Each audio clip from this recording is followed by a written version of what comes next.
Alright, next thing we're going to learn how to hook up is the Xbox 360. In this case, Xbox 360 with Connect.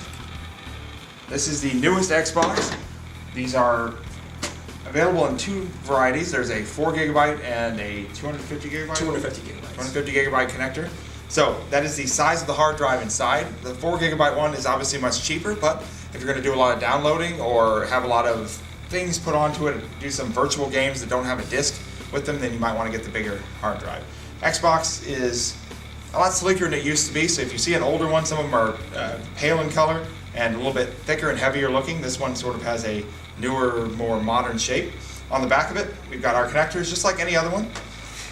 In this case, we're connecting the Xbox, instead of to a TV, an old school TV or a flat screen TV, we're connecting it to a projector. Most libraries have a projector of some sort available to them, be it an old Epson or old Dell, or a new one. In this case is a brand new Epson. It's an HDMI projector. If you're lucky enough to have one of these, they are wonderful because much like flat screen TVs, they are capable of taking advantage of the high definition audio and video that is produced by modern gaming systems. So we're going to be connecting the back of the Xbox to the back of the projector. Diego will hold this, and we'll keep them close together so you can see the connection. Xbox comes with a standard definition audio and video connector. Looks like this. Has 3 ports on it, the red, yellow, and white that is standard to almost all things, and a unique back port that connects only to the Xbox 360. It connects on the back, pops in there, and in this case, on this projector, there is only video ports. So for now, we're going to leave the audio connectors hanging. Most projectors nowadays have separate audio and require separate speakers. The next thing you're going to want to do is hook up power. We've got our power plug. The new Xboxes have a very unique power plug that only fits with them. And they have a large adapter that's connected to it. So it comes in 2 pieces. The Xbox power plug actually requires 2 components. You have to make sure you have both of them. Diego will set this down on top of the projector, and we're going to plug this into our power strip. Your projector as well requires power, so we're going to take the plug and plug that into our power strip. Please use a surge protector, as we've said throughout this video series. Always protect your equipment. It's not worth losing to a lightning strike or a power surge. Once we've connected these two, the Xbox is connected by video to the projector. It's ready to turn on, but as we said earlier, we're lacking audio. So a standard set and a relatively inexpensive set of speakers like the M-Audio line are meant to be hooked up to external devices. These are ones that will have a red and white plug on the back of them, making them much, much easier to hook up than other speakers, say computer speakers, to a gaming system. So we're going to take our speakers and we're going to unwrap our power cord and plug them in. Once we have power to them, all we have to do is turn them around and connect our Xbox to it. If you see on the back, they have a red and white connector. Now, this leads to a bit of an issue though, because you'll see that the Xbox cable, as Diego is holding here, is very short. You've got a little bit of a issue with how far away you put your speakers. We will put them in. Diego will go ahead and plug them in. So that leaves you with having to set the speakers, at least one of them, very close and end up setting it on top of the wires. So what we recommend, if you prefer, just get an extension. If you go to any Radio Shack or electronics store, they have a red and white extension that is red and white on both ends and allows the plug to be put in on one end and then replugged on the other so that you can extend the length of your cable. Any one will work with the Xbox. Once we have our speakers, we set them aside, pulling into the amount of slack that we can make from it, and we can turn it on. Our Xbox 360 is very easy to turn on. Diego will hold it here, and it makes a little beep now when they turn on. It has a big silver button on the front for power. Sound immediately comes out to let you know if you've got your speakers hooked up correctly. Now, for the Xbox, you have to use a tray on these things. The games are tray-based, and you must press the button and eject the tray in order to be able to insert a game. In this case, your game disc is the same as on the PlayStation 3 or other titles. You're going to put the logo facing upwards, set it into the tray, much like on your CD or DVD drive on a computer, and close the tray. The little button right above the tray is the eject, and it will start the game. Now, once you've got your game started, you can set your Xbox down wherever you'd like, and you must then connect a controller. Xbox 360 controllers look like this. They have multiple buttons on them. They're a little bigger and heavier than the Wii controllers or the PlayStation 3 controllers. They have a standard Xbox button, kind of like the PlayStation controllers have the PS button on it. These are wireless and can be connected, synced to your Xbox, so they will always work. All you have to do to sync it is, or to connect it once it's synced, is to press the Xbox button. Wonderful. On this thing here though, if you would like to play it with a wire, if it's synced, great, you don't have to use a wire, but they require batteries. The Xbox controller actually has a battery pack with a couple of options. One is a rechargeable battery that's removable and requires, well, a charging wire to be able to connect it to the system to get power. Or you can use standard AA batteries. They do have the advantage of, well, never running out of power, especially if you're on the go, if you put in a standard AA pack that comes with the controller.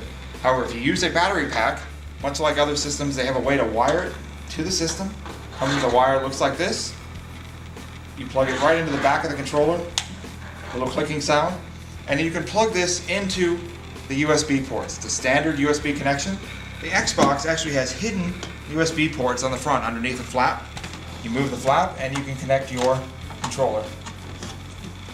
And you've got a wired controller now that is also charging. You'll know it's connected properly by the red light on the front. So if your battery dies, you can still play as long as it's wired to the system. It doesn't matter if the battery is totally dead. It's getting power from the system and can be played as long as you want. You'll then have to charge the controller afterwards by leaving the system on without any games playing in order to get the battery back to snuff. Much like the Nintendo Wii, the Xbox controllers require a special connection with their unique Xbox unit. It's called syncing your controller. This controller will then only speak to one unit. This allows you to have multiple Xboxes running in one room without controllers overriding one another. So if your controller is not synced already, or should it lose the sync, or you want to switch it from one system to another, this is the way you do it. On the top of the controller, it's a very small button near where you plug in the power. If you want to have a wired controller, a little tiny button with a kind of wave symbol. You're going to have to press that button, but first, you turn your controller on using the Xbox button. Then, you're going to press the button on the back of the controller, while simultaneously pressing a button on the front of the Xbox is down and to the right of the power button.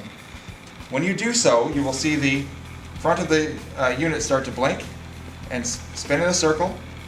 And if you let go of the button on the Xbox controller itself, you will see it blink and pick a number from 1 to 4, meaning that it is synced to your Xbox. If it picks one of those numbers, you know that it is synced correctly. If it blinks and then shuts off, or just keeps blinking, it is not synced correctly and you need to repress the buttons again. Just make sure you let go of the buttons though, because if you keep them held down, it will not initiate the sync. Xbox systems come with a standard audio-video connector, the red, yellow, and white as we've talked about. They do have the option, however, of upgrading to multiple video types. You can buy plugs, the unique type of Xbox plugs that look like this on the back, that have S-video or have the red, green, and blue or RGB connection. However, Xboxes now also have HDMI or high definition connection capability. This does not require you to buy a unique cable, with one caveat, however. You need to plug this into the back, you remove the standard Xbox controller, or Xbox connector, and underneath it there's an HDMI or high def plug. Any plug will work, and you can plug it in and then connect it to your projector if your projector has high definition, or a TV, whatever you're doing. Anything that has an HDMI port can be connected to the Xbox. However, there is a unique problem with the Xbox. This cable, though it delivers audio and video, if your projector does not have audio capability, including the ability to receive or retransmit audio, you will not be able to use a standard HDMI cable. This will require an adapter that you can buy specifically for the Xbox that allows the HDMI cable to be inserted, as well as audio cables to exit the Xbox and connect to speakers like we've had before. So if you do not have audio-enabled projectors, then you're going to have that adapter. Otherwise, it will work just fine. If your projector is audio-enabled, you can have the audio stream out of the projector itself, or run the audio from the projector back out to speakers again, and works just like any other TV system. Another important component for your Xbox to complete your system is the Kinect camera. The Xbox Kinect camera allows you to do interactive games that do not require a controller.